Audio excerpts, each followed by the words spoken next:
Abantu benshi ndetse twese twari tuzi neza yuko ikipe ya Arsenal izarekura Lewis Skelly. Haje amakuru menshi amusohora mu ikipe ya Arsenal ndetse na CEO w'ikipe ya Arsenal witwa Richard Garrick yatangaje yuko Lewis Skelly ndetse na Ethan Nwaneri ngo habonetse deal nziza y'amafaranga babarekura bakagenda. Gusa uyu munsi mu kiganiro n'itangazamakuru Mikel Arteta yabajijwe kuri Lewis Skelly. Ubona ko uyu muhungu witwa Lewis Skelly yirwanyeho mu buryo bwose bushoboka kugira ngo agume mu ikipe ya Arsenal. Mikel Arteta yatangaje byinshi, aravuga ati 100% Lewis Skelly agomba kuguma mu ikipe ya Arsenal. Ati numwe mu bagize projet y'iyi kipe ya Arsenal kandi aracakomeje kuba umwe mu bagize projet y'ikipe ya Arsenal The Gunners. Rero Mikel Arteta abishyizeho umucyo, abantu benshi bamwifuzaga, haba Manchester United yerekanye yuko imwifuza ndetse n'ikipe ya Chelsea, zombi ziravuga ziti Lewis Skelly agomba kuba yaguma mu ikipe ya Arsenal. Gusa andi makuru akavuga yuko ngo habonetse amafaranga meza bamurekura akagenda. Gusa muri gahunda Mikel Arteta afite Lewis Skelly muri gahunda yo kuba yamukinisha muri uyu mwaka w'imikino. Rero akaba amaze kuba yabishyiraho umucyo, aravuga ati Lewis Skelly 100% nta ahantu azajya, agomba kuguma mu ikipe ya Arsenal The Gunners. Yitwa Lewis Skelly, akaba ari umuhungu w'umwongereza.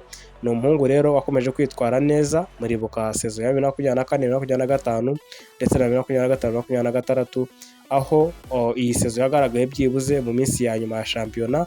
Ariko sezo yabanje yacinye kuri nimero 3, ahakina neza kandi akina muri Champions League, akina muri Premier League, aho bari Ricardo Caraferi bari baragize imvune, biza gutuma rero Lewis Skelly afata umwanya uhoraho mu ikipe ya Arsenal. Kugeza aka kanya Mikel Arteta arimo aratekereza uburyo ahubwo ngo bamwongera andi masezerano kugira ngo agire amasezerano y'igihe kirekire mu ikipe ya Arsenal The Gunners. Ngo ni umuhungu babona yuko byibuze mu myaka 5-6 iri imbere azaba ari umwe mu bayoboye projet y'ikipe ya Arsenal The Gunners. Nubwo basinyishije uyu mugabo witwa Bruno Guimaraes, ariko Bruno Guimaraes n'ubundi ni umusore ushobora gukina sezo enye agahita agenda, n'ubundi ba Lewis Skelly bagakomereza. So Arsenal ikareba ikavuga iti mu myaka iri imbere dushobora kuzahura n'ikibazo cy'abakinnyi bakina hagati mu kibuga, ati cyane yuko ama equipe arimo kugenda ahenda abakinnyi. Bakavuga bati Elliot Henderson, Matheus Fernandes, ba Enzo Fernandez ndetse n'abasore bagiye batandukanye ba Alex Scott mu ikipe ya FC Bournemouth. Bakareba yuko aba bakinnyi bose barimo kugenda bagurwa amafaranga menshi, utibagiwe kandi n'abakinnyi bakina ku 10 basigaye bahenda. Niba Morgan Rogers agurwa miliyoni hafi 140 z'amayero, ukaba ugifite Martin Odegaard isa nawe yasohoka akagenda.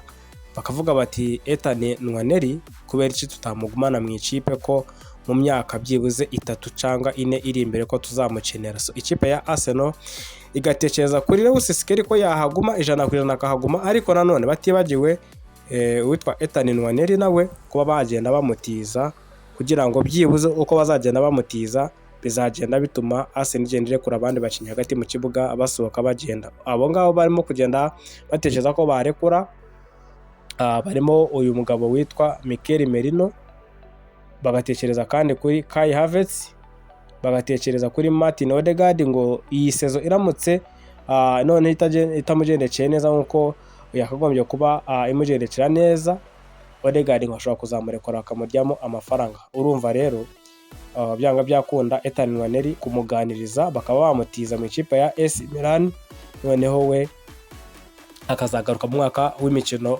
utaha none hameze neza, bamuha n'umwanya wo kubanza cyangwa se akaba yafatikanya na Eberechi Eze mu gihe cyose Odegaard yazaba yarasohotse mu ikipe ya Arsenal The Gunners. So Arsenal iratekereza kuba yarekura Ethan Nwaneri akajya mu ikipe ya AC Milan ku nizanyo. Gusa AC Milan yo yamaze kuba yatanga bid ya miliyoni 41 z'amayero.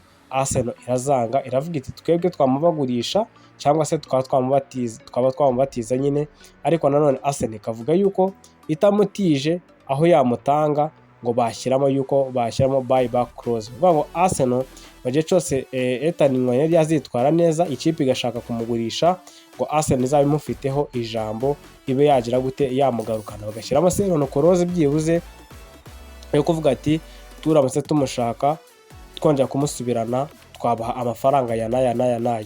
So Arsenal iranegosiya ngo irebe ko Lewis Skelly ndetse na Ethan Nwaneri baguma mu ikipe ya Arsenal mu gihe cyose bakwemera kuhaguma, ariko natwe turimo turatagetinga igikombe cy'isi cya 2030. So ikipe ya Arsenal iri mu ihurizo rikomeye kureba yuko Ethan Nwaneri bamurekura kuri permanent deal, ariko bagashyiraho buyback clause yo kuba bazamugarukana mu gihe cyose Arsenal azaba imwifuza. Lewis Skelly, Ethan Nwaneri baracahari 5-5 ndetse na Max Doman nawe arifuza yuko byibuze yazajya ahabwa iminota mikeya muri za FA Cup, Carabao Cup, ndetse bakazajya banamwifashisha banamutwara rero muri Champions League, bakamutwara muri Champions League kugira ngo barebe uburyo muri Champions League yatanga umusaruro cyangwa se muri Premier League.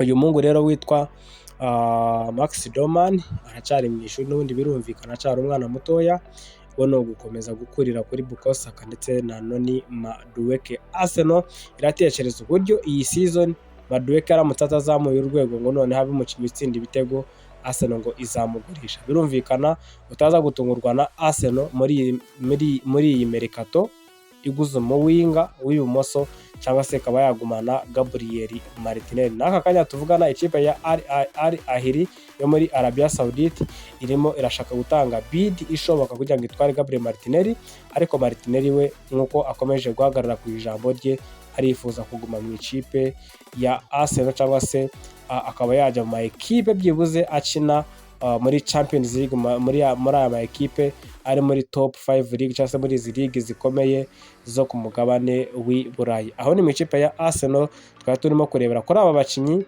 bakuriye muri academy ya Arsenal, ndetse n'abangaba baje mu ikipe ya Arsenal bakiri batoya kugira ngo barebe uburyo bareba ahazaza habo bizaba bihagaze gute.